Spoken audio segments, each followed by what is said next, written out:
Hi everyone, I'm Yuhan Cao from Tsinghua University.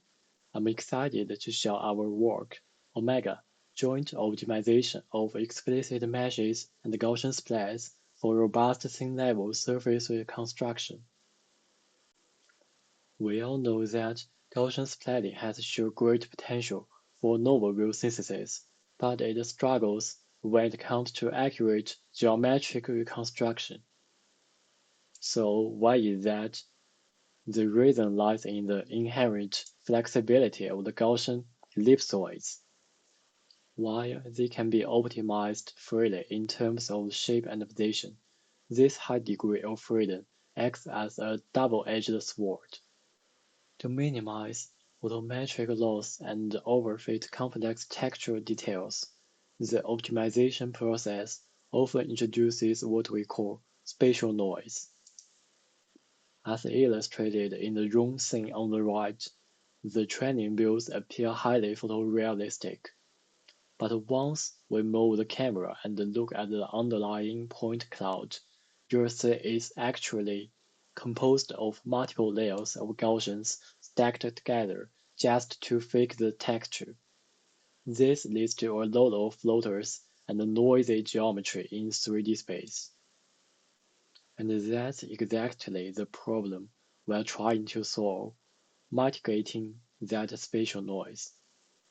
Our core idea is to introduce explicit spatial constraints between Gaussian splits. By using these constraints to guide the optimization, we can prevent the model from cheating with noisy floaters. This is the heart of our work. Coming up, I'll dive into the details of how we actually build these constraints and create a joint optimization for both geometry and texture. Let's take a look at the overview of our model. To start with, we developed a joint representation that flexibly binds splits onto the mesh.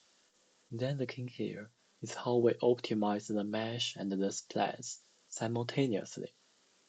We achieved this by proposing an adaptive mesh refinement strategy and specific mesh constraints and molecular losses. All these components work together to get the training, leading us to the final high-quality surface reconstruction results. Now, let's look at the specifics of our methodology. We address our goals through two main components. We'll start with the structure of our joint representation, and then we'll discuss the optimization strategies and the losses that ensure stable reconstruction. First, a key observation driving our design is that geometry and texture exhibit inherently different distributions. For example, geometrically flat surfaces can still display incredibly rich textures. This motivates us to use the mesh to represent the geometric layout, while letting splits handle the texture distribution. Previous works often allocate a fixed number of splits uniformly to each mesh face, which overlooks the inconsistency between geometry and texture. To solve this, we propose a flexible binding strategy. We keep the spatial attributes on the mesh and the texture attributes on the splits, effectively decoupling geometric support from textural detail. Specifically, we predefine a split on each mesh face, where its scale and rotation are directly derived from the face parameters. This serves as the basis for our flexibly bind split. To handle spatial attributes, we introduce adaptive coefficients that allow these splits to move freely within the face. As for the texture attributes, we keep those strictly on the splits. We also incorporate adaptive density control, allowing the number of splits within each face to adjust dynamically. These designs ensure a perfect balance. On one hand, we leverage the mesh to constrain the split optimization. On the other hand, We fully preserve the strong expressive power that makes Gaussian splatting so effective. Then it comes to how to train from scratch, which presents two main challenges. The first is how to evolve an initial coarse mesh into a fine-grained result directly during the optimization process. And the second is how to keep the explicit mesh representation structured and manifold throughout the optimization. To tackle this, we developed a mesh refinement strategy along with a set of mesh and monocular geometry constraints. These strategies allow us to progressively detail the geometry while ensuring the mesh remains topologically sound and physically plausible. Regarding mesh refinement, we observed that high-frequency geometric features require more phases to fit, while low-frequency, flat surfaces, like the walls in this image, can be represented with a sparse mesh. In contrast, detail-rich objects, like the piano, need a much higher phase density. To handle this, we isolate these high-frequency regions for subdivision. Specifically, we project the gradients of the phase vertices onto the phase normal. If the projected gradient remains large, we subdivide that phase to enhance its detailed representation. At the same time, we remove unnecessary phases that have no splats nearby during optimization. This pruning ensures we get a high-quality, fine-grained mesh. To keep the training stable throughout this process, we apply a set of geometric constraints, including Laplacian smoothing, normal consistency, and monocular normal price. These work together to ensure the final reconstruction is both detailed and structurally sound. Now, let's look at the experimental results.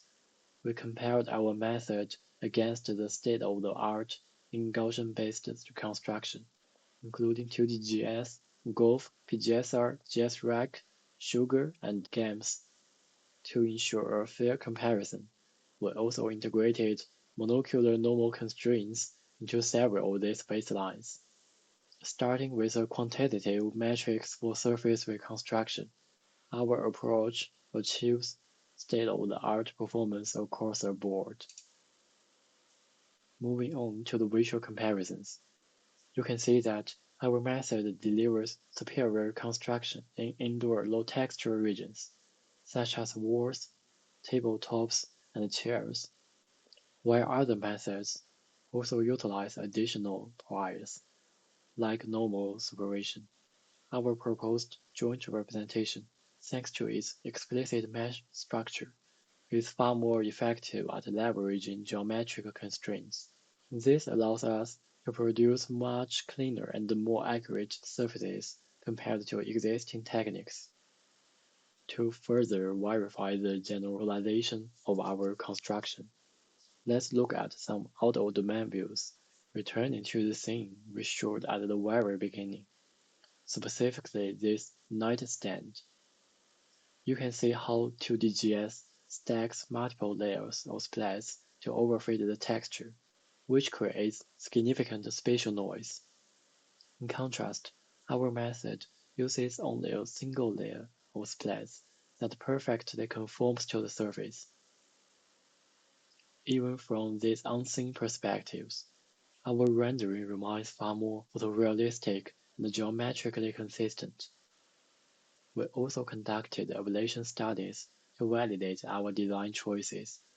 First, looking at the mesh constraints, specifically Laplacian smoothing and the normal consistency, it's clear that these components significantly boost training stability and ensure the output remains a manifold mesh. Next, regarding our mesh refinement strategies, the results show that adding subdivision allows a model to deploy finer grades in detail-rich areas.